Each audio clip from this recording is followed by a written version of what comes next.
From the Journal of Dr. John H. Trotson, M.D., Captain of the 5th Northern Fusiliers, retired.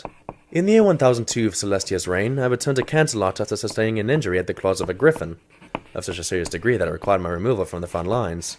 I had fully recovered from my injuries, aside from a weakness in my front leg, which has sadly left me with a bit of pain and a limp. Having no home of my own, I had taken a room at the Stride Hotel where I lived comfortably, or as comfortably as one can in a military pension. For some weeks after I returned, I was rather listless and apathetic. I had no aim, no purpose, here in the calm, peaceful, quiet, boring city. The enforced visits to a counselor did nothing to put me in a better mood, with their claims of my suffering from post-traumatic stress, and my leg being a symptom of that. The medicine of the mind had never interested me, and so I was inclined to take what she said with a pinch of salt. One morning, however, I decided to take charge of my life again. I had woken with Celestia's dawn, and decided to find myself a less expensive residence. The faux luxury of the hotel and false hospitality of the staff was likely adding to my poor mood, and to get out of that place would be without a doubt a good start to my mental recovery. I may not be wholly convinced by the therapist's ramblings, but it was plainly obvious I was not the pony I once was. And so, I headed to the estate agents to see whether I could find anything at all I could rent within my budget. It seemed, however, that there was nothing in my admittedly rather limited price range that was much better than my student digs when I was back at university. I am not usually one to lose myself to nostalgic impulses, but that morning I gave in to one such feeling, finding myself strolling around the campus where I had first learnt my trade as a doctor. I don't know how it happened, maybe my therapist was more astute than I had thought, but I am eternally grateful that it did, but I'm getting ahead of myself. I had just stopped at a bench in the park grounds to catch my breath and rest my leg for a minute, when who should I see coming along the path but my old colleague Heartbeat? Heartbeat! By Luna, is that you, John? Good gracious, it is! Ha! When did you get back, John? Last I heard you were taking pot shots at those blasted feather dusters. Yes, well, one of the blighters got me back, I'm afraid. If it weren't for one of the griffins on our side flying me out of there, I don't know what would have happened. His eyes fell on my limp leg, and widened in realization. He proceeded to ask me all about my adventures and travels. Most ponies don't tend to leave the cities, let alone the country, and Heartbeat was never one to buck the trend. I told him all about my tour in the Griffin territories, my injury, and how I was shipped back home a short time ago. And now you see, I am somewhat lost, a stranger in a familiar land.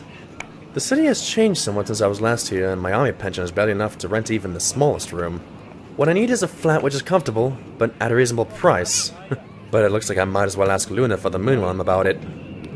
An acquaintance has the reverse problem. He has found a comfortable enough set of rooms, but cannot afford it. Mentioned something about sharing them with some pony. Why, that's perfect! Where is he? You know, I'm not sure. He sometimes does work at St. Withers, which is where I know him from, but beyond that, I have no idea. I believe he's there now, as a matter of fact. That would be fantastic! I hope it's not an imposition. Not at all. I was heading back there anyway. I didn't know you were still working at that old place, Heartbeat. As we descended the stairs to the basement level of St. Withers, the hospital where Heartbeat and I trained to become doctors all those years ago, I couldn't help but feel a little apprehensive over whatever my former colleague was planning, particularly with the stories he was telling me as we went. So, is he a student? No, I don't believe so. At least not a medical one. Then what does he do here in the hospital? Well, that's the thing, John. There doesn't appear to be any pattern to his studies. At least that I can make out. One week, he'll be analyzing various mold species. The next, he takes copies of hoofprints from any member of the staff he can find, and starts examining those. The other day, he was in the morgue, beating a corpse with a cricket bat. What in Celestia's name was he doing? He was attempting to determine how long after death bruises would form. Don't look so worried, John. I assure you, as odd as he is, he's an absolute genius when it comes to his own branch. Whatever that may be. My word, I haven't been down these halls in nearly 10 years. The place looks so abandoned and as dark as it is. Isn't that the teaching lab ahead? Indeed.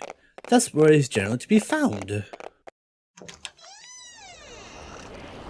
The last time I'd seen these rooms, they had been abandoned, shut down by reduced funding and the rise of dedicated research companies. Now there were jars, vials, flasks, burners, and condensers strewn around the room, many of which bubbled away merely to themselves, whilst more contained brightly colored fluids, the identity of which I could only guess.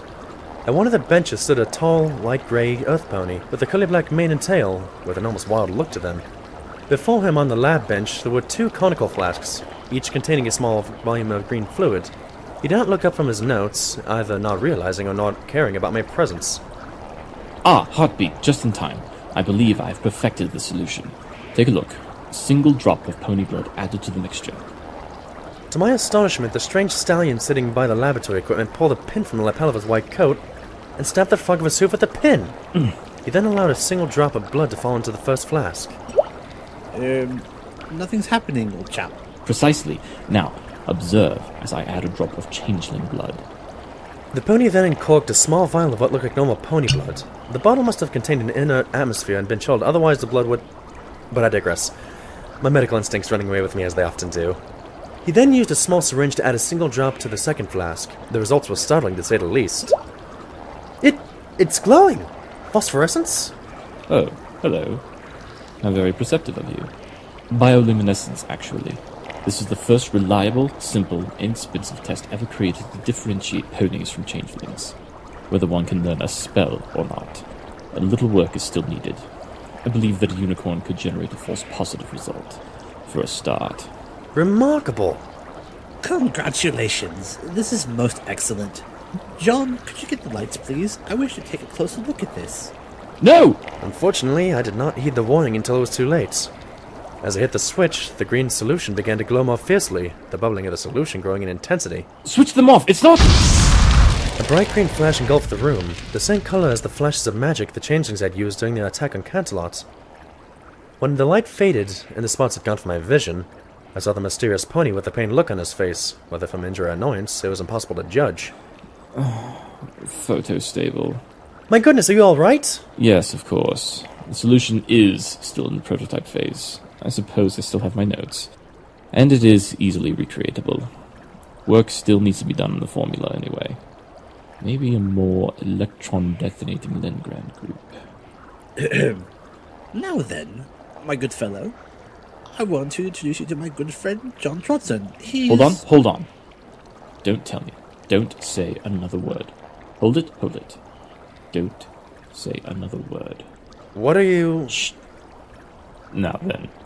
Judging from your unshaven fetlocks, your short mane and tail, your posture, it's obvious you are a member of the military. The tan line from your army jacket indicates the darker complexion of your furs from placement abroad rather than natural pigmentation. That leaves either the Dragonlands or the Griffin territories. Given your obvious limp in your front left leg, I would judge the latter more likely. Dragons don't tend to leave survivors. Despite your military nature, you're a friend of Heartbeat here, and you have a catechist cutie mark. You seem fairly familiar with the hospital, judging from the fact that you were the one to switch on the lights, so you are most probably an army doctor who trained here with Heartbeat. I would remark, physician, heal thyself, but it's obvious that your limp is purely psychosomatic. I'm sure your therapist has told you as much. How'd I do? To say I was taken aback would be an understatement on the order of remarking that Discord was a bit of a nuisance, or that Princess Celestia was somewhat fond of cake. That's incredible! Did you tell him any of that? When? I only learned of your return to Canterlot an hour ago. Then that's amazing! Simple observation, I assure you, but I appreciate the compliment. I play the violin. What? I play the violin at odd hours, especially when I'm thinking. Not terribly, too, given my earth pony nature. Sometimes I don't talk for days on end. Would that bother you? Why? Oh, of course. I forget how slow the rest of you can be sometimes. But you see, I always think that one should share one's worst habits with a potential flatmate. What makes you think I'm looking to share accommodations? Come now, my good doctor. It's fairly obvious that you've been staying in a hotel for the last... month? Yes, that seems about right, and military retirement funds have never been overly generous, so you likely need to live rather more economically than you currently are.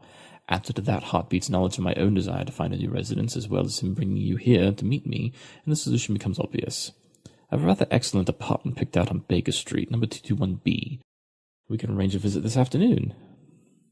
The landlady owes me a favor, shall we say 2:30? Wait a minute, I don't even know your name!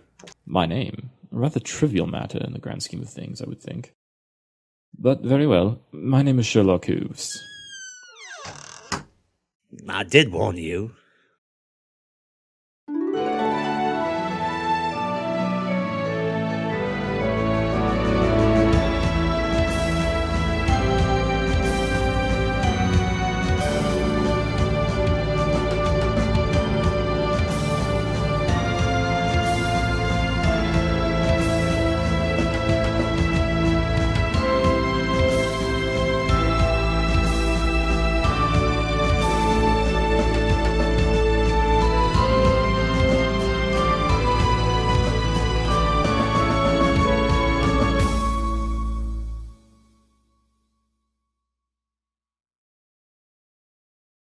I thought over the matter carefully, and soon I realized I had little choice.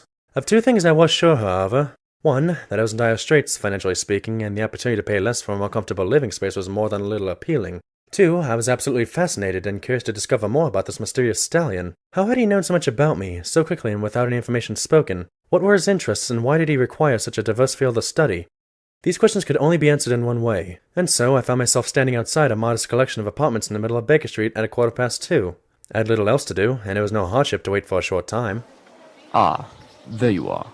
Trotson, wasn't it? Mr. Hooves, yes, but just call me John. Of course. Feel free to extend me the same courtesy. Shall we? Nice spot. I imagine the rent must be quite high. Oh, not at all. Mrs. Hudson, the landlady, has given me a special deal. She owes me a favor. A few years ago, her husband was sentenced to exile in Zibleca. And you prevented it? By Celestia, no. I insured it. A few moments later, it was opened by Unicorn Mare of advancing years, who promptly greeted the extraordinary stallion with a hug. Sherlock, how lovely to see you again. Are you here about the flat? And who's your friend? Oh, come in. Would you like a cup of tea? No, thank you. I'm John Trotson. I was here to look at the flat with Sherlock. Oh, I see. Well, let me show you it then. I'm Mrs. Hudson. Mrs. Hudson led us up the stairs to the first floor. The apartment was nicely furnished, spacious, and, with the two of us, the rent was considerably less than I was currently paying. It was, however, somewhat of a mess. Lab equipment was strewn across the kitchen table, and piles of paper lay everywhere. This could be nice. This could be very nice indeed. Precisely my thoughts. I like it a great deal. Just as soon as we get it cleared up. Well, I can probably tidy up a bit. There's a skull on the mantelpiece. A friend of mine. Well, I say friend. And there's a second bedroom upstairs if you'll be needing two. Well, of course we'll be needing two. Oh, don't worry, dearie. There's all sorts round here. Mrs. Goldmane's next door's got married ones. Oh, I mean, I mean, we're not. What about these suicides then, Sherlock? I thought that'd be right up your street. Two, both the same. 3.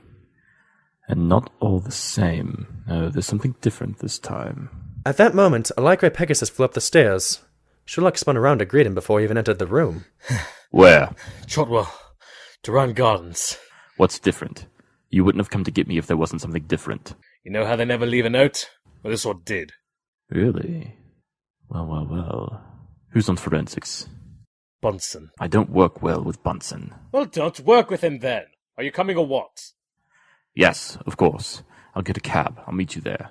Right. Don't keep me waiting, Sherlock. I can't keep the forensics team at bay forever.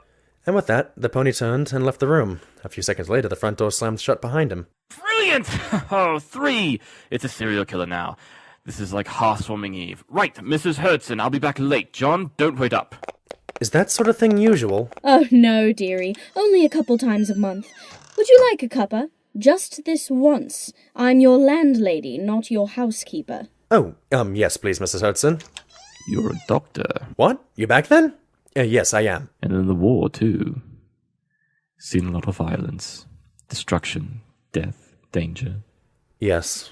Want to see some more? Celestia, yes! Milk and sugar, dear. Hello? Dear?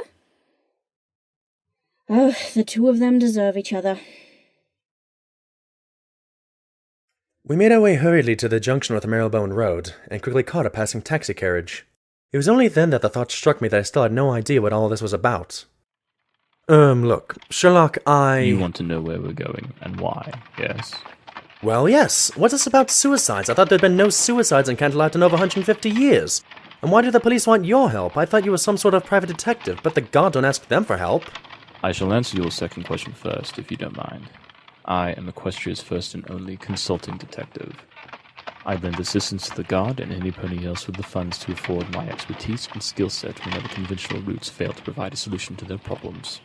What sort of problems? Burglaries, attacks, political scandals, that sort of thing. Nothing very interesting or out of the ordinary. Getting back to your first question, which involves a rather systematic issue, mainly, I think. The ponies in question are not, as a matter of fact, dead, but merely in an advanced coma, causing cure unknown to medical science. The city guard and the media call them suicides because, well, it appears self-inflicted. No trace of any pony else, all lying down comfortably in their own homes, and until now, no note. And of course, because they cannot be restored, to all intents and purposes, at least for the moment, these ponies are dead to the world. However, each is identical to the other. Serial suicides? Ha! I'd bet my prefrontal cortex that this is something far more sinister than they could possibly imagine. So let me get this straight. You are some sort of crime-solving prodigy who can solve crimes that stump the police using what? Only the power of observation? And the authorities have called you in on what looks to be the most baffling case in the history of criminology? Well, excuse me, I can tell you're pretty observant and familiar, but I find all that a little hard to believe. No, John, you're right. That was widely inaccurate.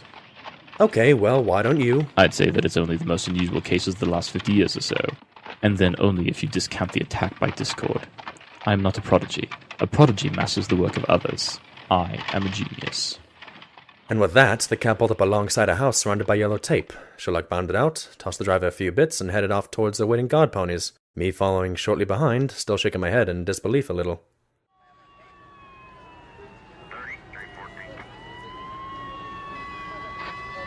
Ah, Sherlock. Glad you're here. Bit of a funny one, this one is. Funny. That would make a marked change from the usual. I don't generally find much present at a crime scene to be humorous. Except for Bunsen, of course. You know, I'm standing right here. Yes, and doing a lovely job of it too. Don't try to walk and talk at the same time. You'll do yourself an injury.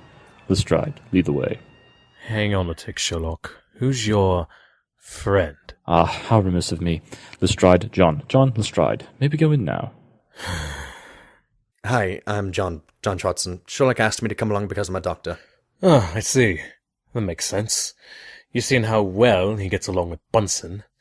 Chief Inspector Lestrade, Scotland Yard, as well as guard captain of investigation for all of Canterlot. I'd better go check on him before he messes up my bloody crime scene. Again. You've not known him long, have you? Sherlock, I mean.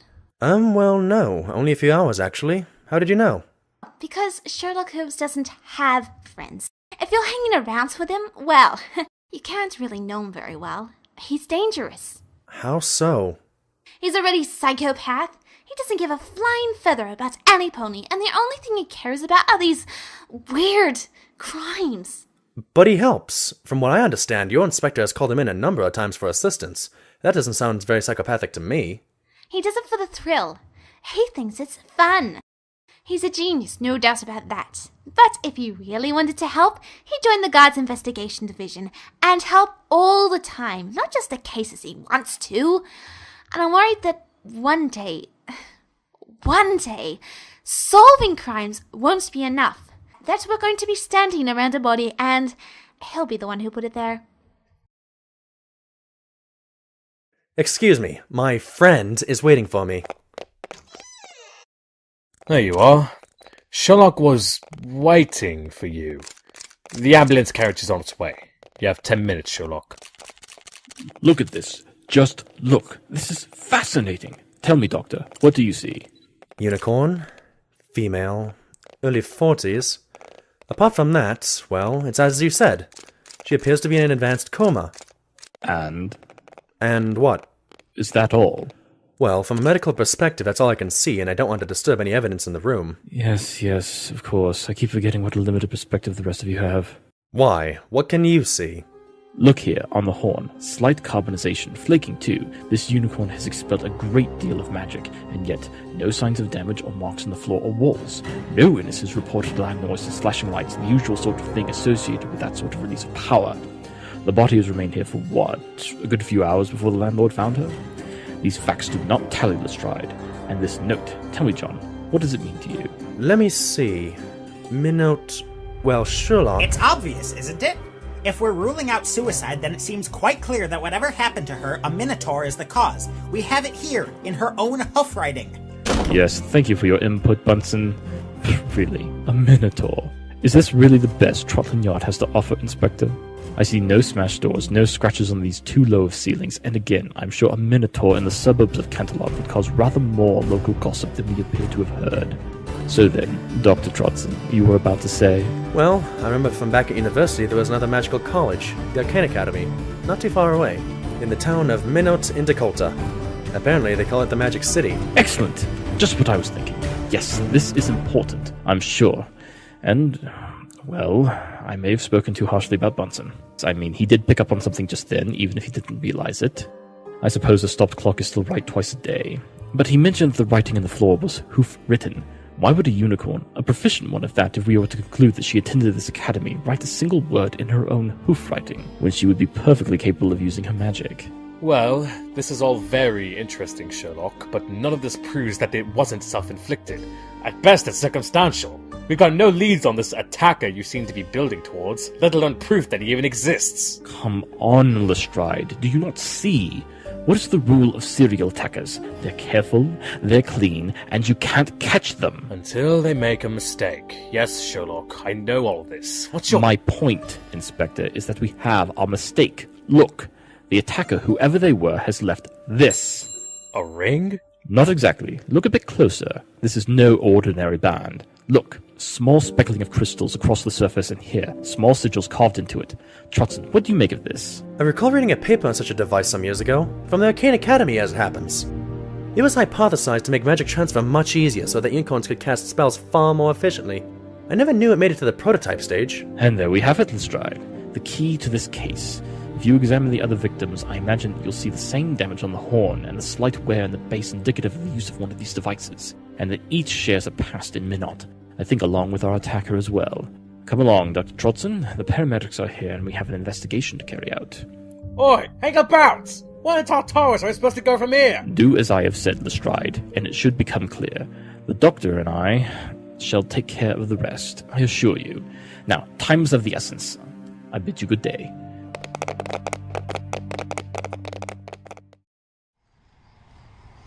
Right, so... where do we go from here? Come now, Trotson. Think. What is our biggest lead? Well, it must be these rings, but how would we follow up on that? I must confess, I remember very little else about them. I doubt I can even find that paper again, certainly not in time to prevent another attack. Then we must consult some pony with rather more experience in such matters. Taxi! Where to? To Celestia School for Gifted Unicorns. Thank you. Here you are. No, keep the change. So, did you have any pony in mind particularly? John, I am no expert on the internal structure of wizarding universities. I would know the first place to locate some pony here with a specialty in object magic. Well, then I suggest you allow me to lead the way. I may not have come here, but I did spend 5 years at my own college, and I believe I can navigate a campus as well as the next pony. Well then, lead on, good doctor.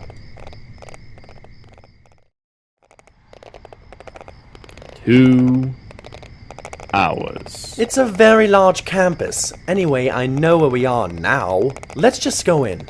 Yes, fine. Can I help you? Yes, thank you. Is this the artifact research facility? Yes, it is. Excellent. We would like to speak to the head of the department, please. Professor Denane? Of course, his office is on the 3rd floor. The stairs are just over there. Thank you. Have a nice day! You as well. Thank you.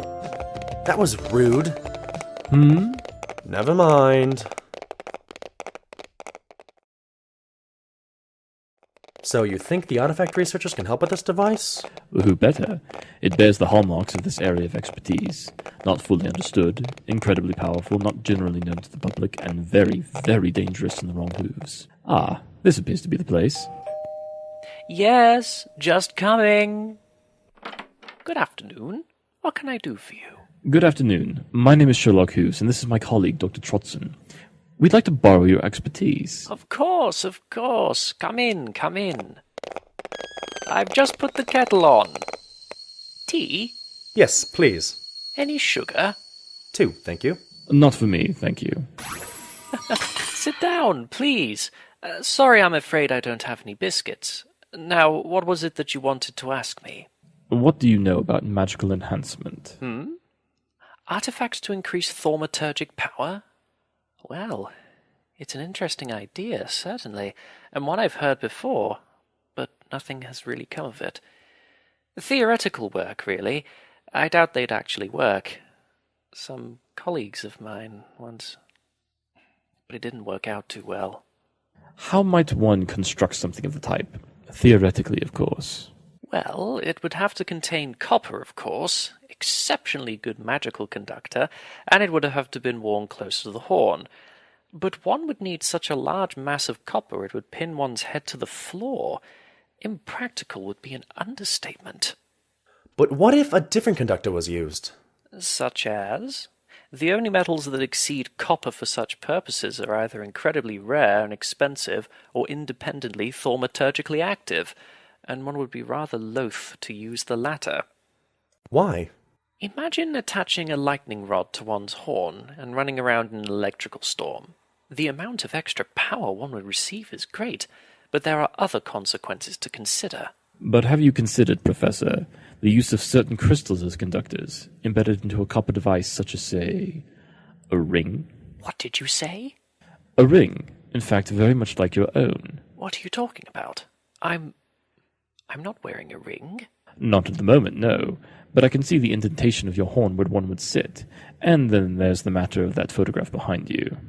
My goodness, is that... Yes, John. The professor here and the 4 others, all wearing the same rings. And next to him is... the pony from earlier, the victim of the attack. Attack? What?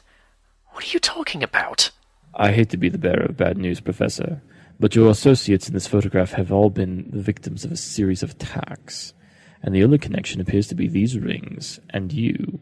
So tell me, what happened in Minot all those years ago? Well, you seem to know most of the story anyway. It all started back when I was a lecturer at the Arcane Academy, almost 20 years ago. My research assistants and I were investigating how a pony could better channel their intrinsic magic. We began our research with unicorns, of course, but we hoped we could apply our findings to all of ponykind. Pegasi and Earth ponies, harnessing their own magic. It would have changed the world. Imagine, a single pony growing an entire field of crops single-hoovedly, or breaking up dangerous weather before it could do any damage. It would be the beginning of a utopia. But there was one among us who did not share such ideals. There were 3 graduate students assisting me, all fine magic users, and I had known them for quite some time. But there was one other, an undergraduate student, Fleeting Spark. He requested to assist in my project over the holidays, said he wanted to get experience in research, didn't even want paying. He seemed keen, and university budgets are never quite what you want them to be, so I thought, why not? He turned out to be rather useless as an assistant. I found out later that he was barely managing to avoid being kicked out. He had less power than his peers, but he could have made up for that if he had only applied himself. But he did the bare minimum, just enough to pass exams. I wondered then why he decided to join the project. I thought he was changing his ways. But he betrayed you. Yes. The very day our prototype rings were complete, he stole one. Thought he could use it to steal the magic from others.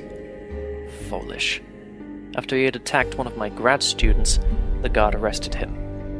If it had been possible, he might even have killed her. We all went our separate ways after that. It was years before I was allowed to teach again, and I had to leave my old university to do so. The Arch-Chancellor here was very generous to give me a research position. Many wouldn't have done so. If the project was shut down, Professor, why do you still have your ring? Oh, a memento. A keepsake. There were good times as well as bad. Professor, you say that these devices cannot be used to steal another pony's magic? No. Magic is more than simple energy. There is far too great an affinity between a pony and their magic for that to occur. It is tied to a pony in ways we don't fully understand. But what if the victim were in possession of a device that allowed the magic to be channeled more easily? What if the victim was also wearing one of these rings? Well, I suppose hypothetically... Wait, we are talking theoretically, aren't we? Professor, have you heard about these serial suicides in the paper? Yes, of course, but... You don't mean... I'm afraid so. Your former assistants are the victims, and we think that you are the next target. What? But that's impossible. He was imprisoned. How did he escape? How did he find them? My dear Professor, one can do almost anything with powerful enough friends. He's lifting up all of my furniture with his magic. That can't be, unless... Unless I drained our former colleagues of all their magic. That's correct. Sadly, it seems I will have to get rid of your unwelcome company now that they know too much. I so wanted to keep this from being messy. Fleeting, you don't have to do this. We weren't to blame for your imprisonment. You say that, but if you and the others had simply let me prove that total magical transference was possible, the god would never have caught wind of it. Get down!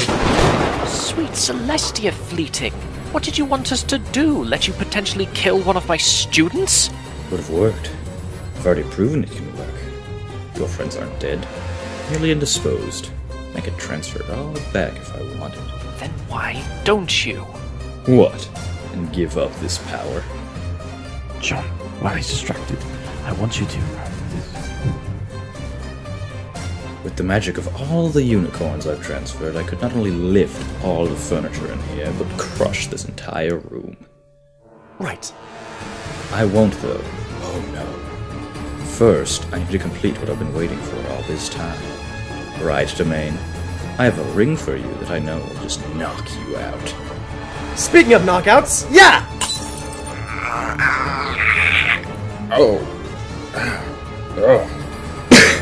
Good show, Doctor. I knew that guard training of yours would prove useful. Now, move over. I need to search his saddlebag. Sure thing, but how did you know it hit the ring he was wearing in the center crystal? The ring we found for the last crime scene was speckled in crystals and sigils that extracted the magic from the victims. If Fleeting Spark was using the rings to steal unicorn magic, it would make sense that the ring he would wear would serve a different function. If he was using the same kind of rings as his victims, then the first victim would have easily defended or at least stopped himself from being overpowered and have his magic stolen. When I saw that his ring had a central crystal with sigils centering around it, I realized that this ring must have been created as a focal point for the magic to go when extracted, serving as sort of a one-way valve so the magic power only had one way to go, making his victim unable to do the same as what was being done to him, and thus much more difficult to stop him from being overpowered. So, when you smashed the central crystal and destroyed the focal point, causing any residue magic left inside from the last transfer to explosively release, more than enough to knock out a unicorn as magically sensitive as one who has stolen that from others. That's incredible. Never in all of my years would I have thought to create such a thing. Mostly for the sheer danger it presents. You certainly know a lot about magic for an earth pony, Mr. Hooves. No, just call me Sherlock. Mr. is so... normal. Anyway, yes, I do know a lot about the ever-present study of the magic arts. I must for the sake of my investigations. Ah, here it is. What is it? It appears to be another ring. Correct, but not just any ring. I figured he wouldn't have just one ring for magical collection, in case one was broken or lost, as careful and systematic as he is, and I was correct. No, if we were to place the extraction ring on him, and had a trustworthy unicorn to wear the collection ring, we can steal back the magic from Fleeting Spark and repeat the process in smaller increments to the other victims, until they had enough of their magical power to be restored. Oh, I don't think I'm that good with magic to take that much energy at once. I wasn't referring to you, Doctor. More to the professor, who specializes in magical artifacts and helped in the creation of these rings. Oh, well, yes, of course. How silly of me. Well, I can certainly try. Even though I am the most experienced using these things still conscious, I've never taken in the magical energy of one pony, much less. More so, this will be a learning experience for all involved. Duly noted, but we might to hurry this up. If he gets up again, he'll probably won't fall for the same trick twice, and will be reasonably angry. We took him out with just a kick and proceeded to magically obliterate us. So yeah, no pressure. Well, yes, you're right. Alright, let's do this.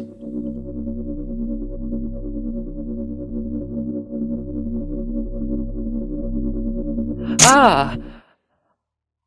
I did it. Goodness, I've never felt such a surge before. Almost liberating. Empowering. Focus, Professor. We need you to transfer that energy back to the other victims to wake them. How's your horn? Any swelling around the base? Look into this light. I want to see if your pupils dilate. I know you're a medic, Doctor, but please, we haven't the time for a full-body examination. He'll be fine. Now, let us bring our energy hog back to the authorities and return your colleagues back to normal.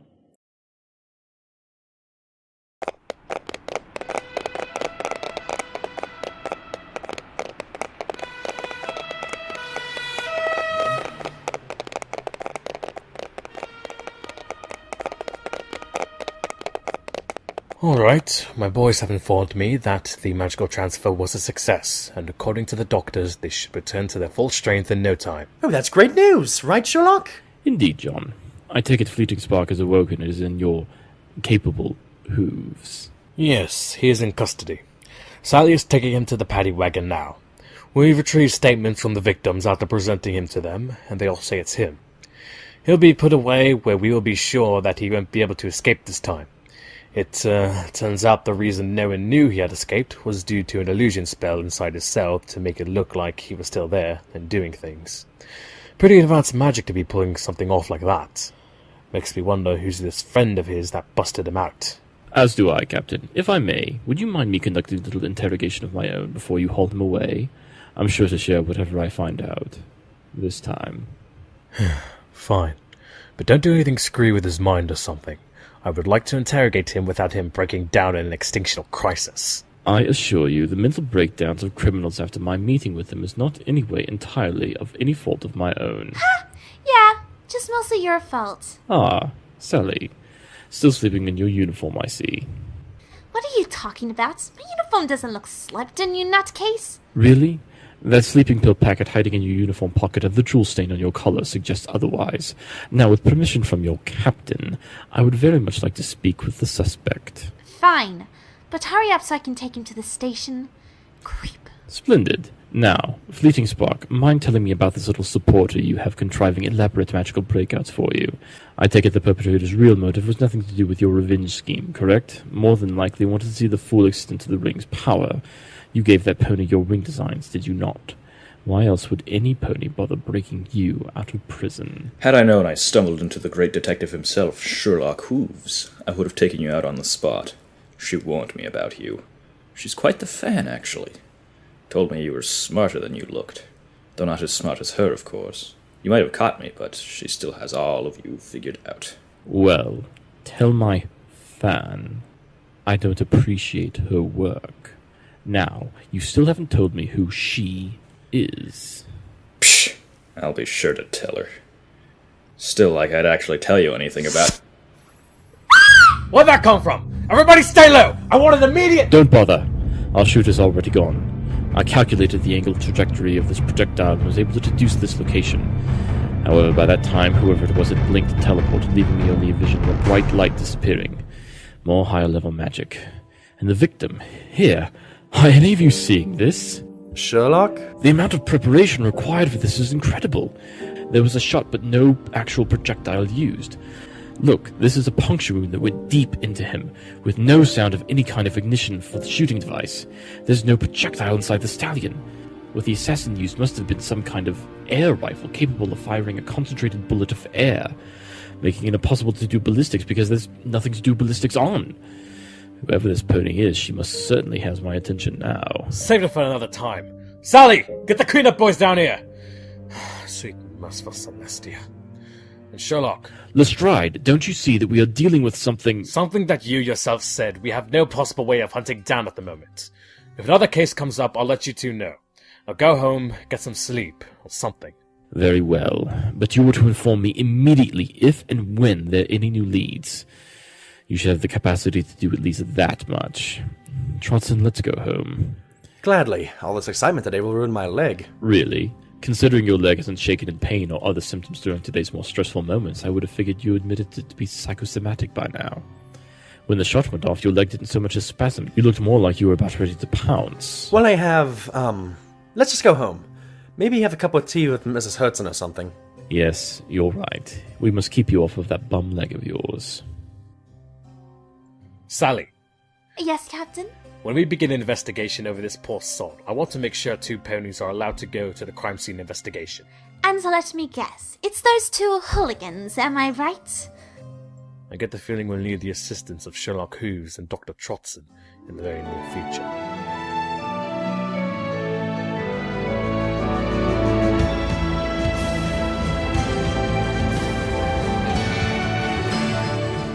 Well, not quite how I expected my return to Canterlot working out. Yes, best laid plans of mice and mares and all that.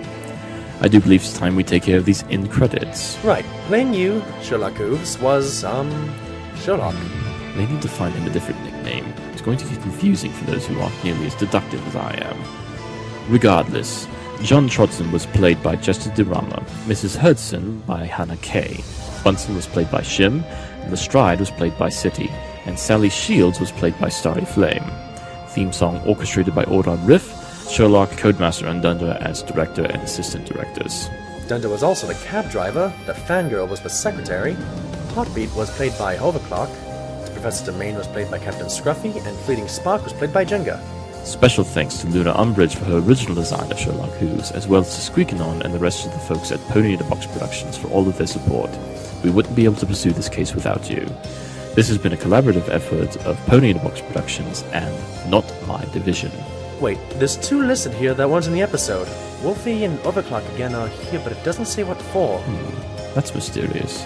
I wonder the reason. We'll have to investigate that further. Lastly, in appreciation to Hasbro, who owns the property of My Little Pony Friendship is Magic, and Sir Arthur Conan Doyle of Sherlock Holmes. This has been a fan project, and all properties or characters belong to their intended rightful owners. Whom without both this production would have been impossible. Thank you.